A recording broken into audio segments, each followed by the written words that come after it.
Hello friends, welcome to केचस home and kitchen channel. ಇವತ್ತು ನಾನು ಅವಲಕ್ಕಿ ಉಪ್ಪಿಟ್ಟು ಮಾಡ್ತಾ ಇದ್ದೀನಿ। ಇಲ್ಲಿ ನಾನು ಸಣ್ಣ ಅವಲಕ್ಕಿ ತಗೊಂಡಿದ್ದೀನಿ।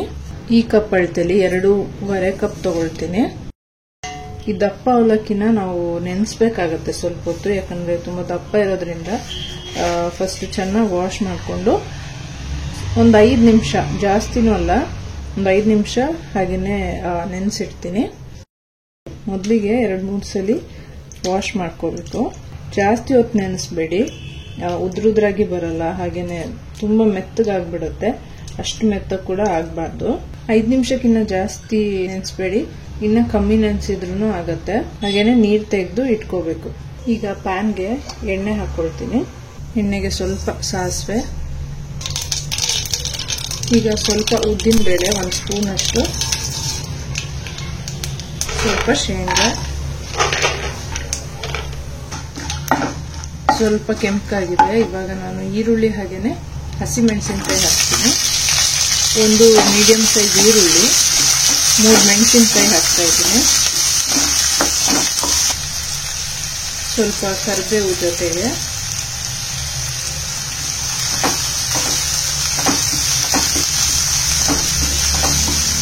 ಈಗ ನಾನು ಸ್ವಲ್ಪ ಅರಿಶಿನ ಹಾಕ್ತೀನಿ, ಈರುಳ್ಳಿ ಬಾಡಬೇಕಾದ್ರೂ। ಹಾಗೇನೆ ಉಪ್ಪು ಕೂಡ ಇವಾಗಲೇ ಆ್ಯಡ್ ಮಾಡ್ತೀನಿ।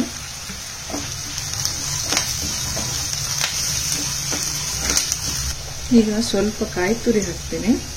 ಕಾಯಿ ತುರಿ ಜಾಸ್ತಿ ಹಾಕಿದ್ರೂ ಚೆನ್ನಾಗಿರುತ್ತೆ, ಇದೇನು ಜಾಸ್ತಿ ಫ್ರೈ ಮಾಡಲ್ಲ। ಇವಾಗನೇ ನಾನು ಅವಲಕ್ಕಿ ಕೂಡ ಆ್ಯಡ್ ಮಾಡ್ತೀನಿ।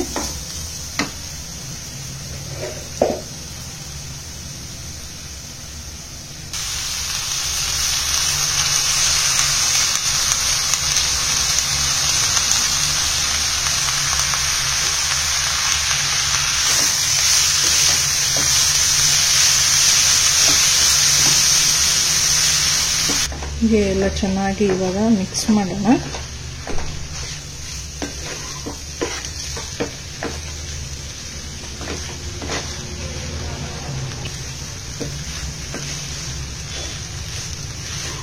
ಉಪ್ಪೆಲ್ಲ ಚೆನ್ನಾಗಿ ಮಿಕ್ಸ್ ಆದ್ಮೇಲೆ ಲಾಸ್ಟಲ್ಲಿ ಸ್ವಲ್ಪ ನಿಂಬೆಹಣ್ಣು ರಸ ಹಾಕೊಳ್ತೀನಿ, ಅರ್ಧ ಹಾಕೊಳ್ತೀನಿ।